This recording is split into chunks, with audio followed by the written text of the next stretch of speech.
Serial Experiment Lane estuvo siempre en mi lista para hacer una reconstrucción, pero viendo que ya tiene muy buenas explicaciones, la retomaré desde dos argumentos principales y unos pequeños antecedentes para explicarla mejor. Primer argumento.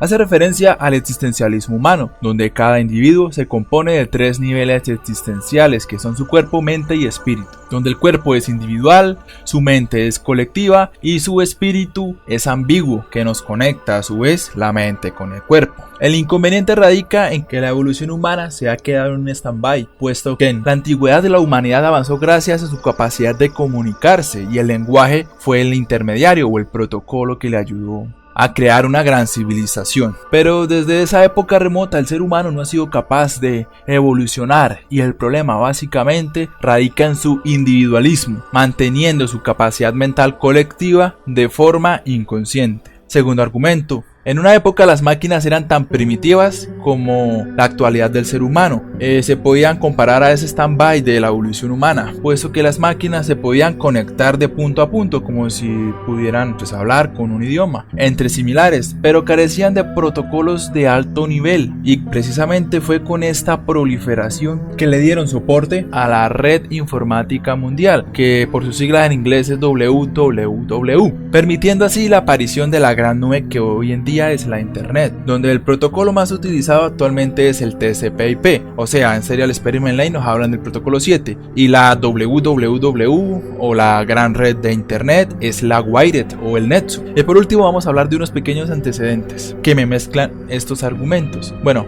según textos bíblicos narraban historias de seres iluminados o profetas que tenían la capacidad de conectarse a entes colectivos. Aquí ya estamos hablando de un tipo de evolución diferente, es algo trascendental, porque eran seres colectivos a nivel mental y claro, necesitan una interfase o unos protocolos para conectarse. En este caso hablaban del Espíritu Santo, que era el que nos daba esa interconexión. Un ser individual se conectaba con un ser colectivo, y bueno, en esas religiones siempre se afirmaban que el ser humano tenía tres niveles: mente, cuerpo y espíritu, y en otras nos lo transformaban como en Padre, Hijo y Espíritu Santo. El Padre se conecta con el Hijo a través del Espíritu Santo, es exactamente lo mismo. También tenemos otro antecedente, los budistas, pues para alcanzar su estado de iluminación utilizaban la meditación y así alcanzaban un estado diferente, un estado ambiguo que los permitía unirse a una existencia colectiva y así alcanzar un estado de nirvana, de uno con el universo, etcétera. Hay muchos más ejemplos. Ya teniendo estos antecedentes, teniendo el argumento, podemos explicar perfectamente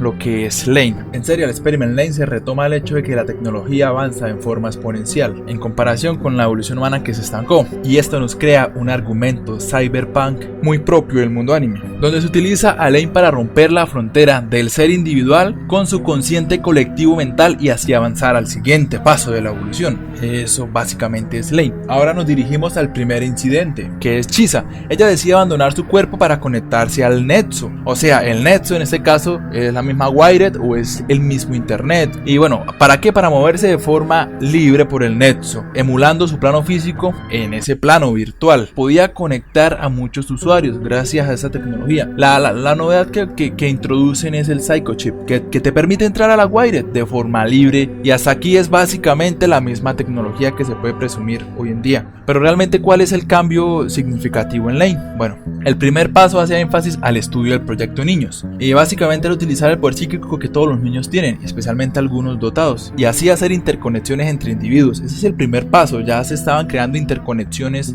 entre individuos a un nivel psíquico, y claro, así alterar la conciencia. Hay muchos más antecedentes y empezamos más atrás, que se habla de Roswell, las tecnologías que se pudieron sacar del incidente Roswell. Y bueno, después de aquí se habla que coincidencialmente una proliferación de tecnologías como las investigaciones del proyecto Sanandú. Hablan del primer hipertexto. ¿Qué es hipertexto? Es la tecnología de links que hay en las páginas web, o cuando vas bajando el scroll que va apareciendo nueva información. Bueno, ese es el hipertexto. Así como investigaciones también que hablan de la centralización de la información en un satélite como un servidor central. Aquí ya nos hablan de arquitectura cliente-servidor, que es una arquitectura muy usada actualmente. Todos nos conectamos a servidores porque todos somos clientes de internet. Y también nos hablan de la resonancia Schumann, que era emitida por el campo electromagnético de la Tierra. Básicamente era una especie de Wi-Fi, un Wi-Fi que todavía no tenía internet. Entonces, teniendo todos estos antecedentes, se fabrica el protocolo 7. Ahora, no solo basado en estas investigaciones, también implementado parte del proyecto Niños y la unificación de la conciencia de Eri Masami. ¿Y quién es ese sujeto? Pues es el creador del protocolo, que después lo lo termina alterando,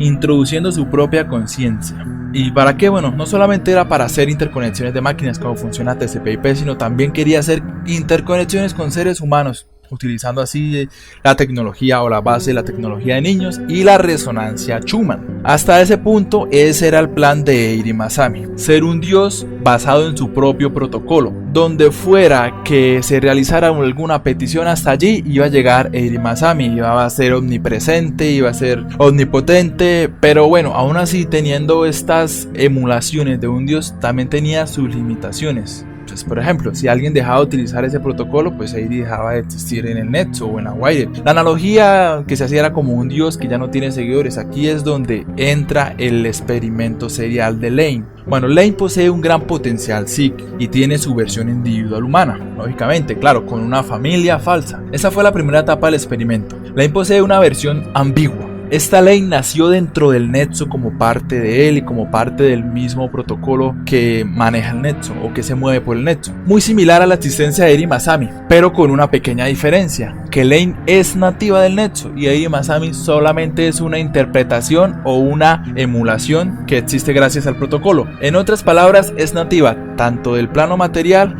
como del Nexo o de la Wired, como quieran llamarlo. Y ella se ve a sí misma como un programa, ya que pues precisamente el mismo ser humano corre un código fuente nativo que es el ADN, y de esa misma forma ella corre en el Nexo. Pero a diferencia del resto de los humanos, y aquí es donde está el punto clave, y también de Eiri Masami, es que Lane no era interpretada, los seres humanos son interpretados en el Nexo, al igual que Eiri Masami. Es aquí donde Lane se da cuenta del grave error de Eiri, que perdió su cuerpo humano para vivir una existencia interpretada.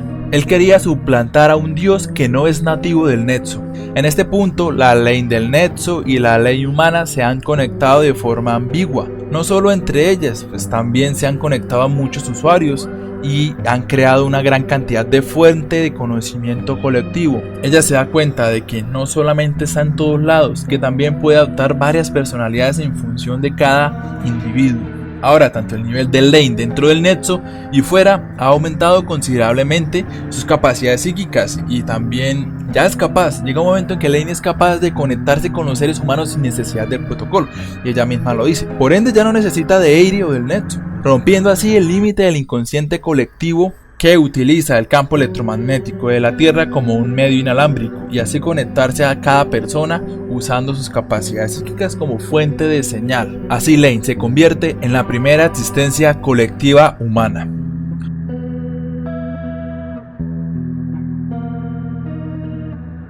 Honestamente, esta serie fue muy pretenciosa y ambiciosa desde el principio. Deja algunos vacíos argumentales.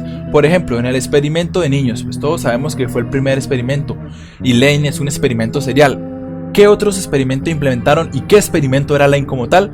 Nunca lo dicen. ¿De dónde sacaron el material genético para crearla? Tampoco lo dicen. ¿Cómo crearon una conciencia nativa del Nexo? Tampoco lo dicen. Lane conservó su cuerpo físico para no depender de máquinas. ¿Y entonces qué pasó con el cuerpo de Lane? ¿Dónde fue Lane? ¿Dónde fue su versión individual de Lane? No dicen nada, solamente nos muestran al final la Lane colectiva.